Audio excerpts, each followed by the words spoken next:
થયંગ થયંગ થયંગ થયંગ થયંગ થયંગ થયંગ અરે ભાઈ.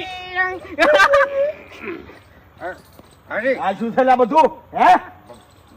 ભજન ભજનમાં આવવાનું મારા બધા આયા પણ ભજનમાં જવાનું હતું દારૂ પીવાનું જો આવે છે તમારા આ દારૂ પી શું કરવા આયા છો વૈકણ એ જો મારે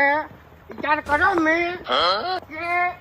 ભજન છે ને એમને હું કઈ નહીં કોઈ આમ એટલે તમારે જે ભજન ગાવા છે ઈ કર હોવે એક બાજુ પોલો ઠેવાડીને બેસી રહેવાના હતું ખાલી એમ નહીં હું પેલું ભજન ગાયો કે ચાર પોસ મવડા અલા એ ભજન ના કહેવાય દશમન ભજન ના કહેવાય લે લાયો એનો મેં દારૂ ગાડ્યો રે આ ભજન ના કહેવાય ભજન કેને કહેવાય ખબર છે આટલો સંદેશો મારા ગુરુજી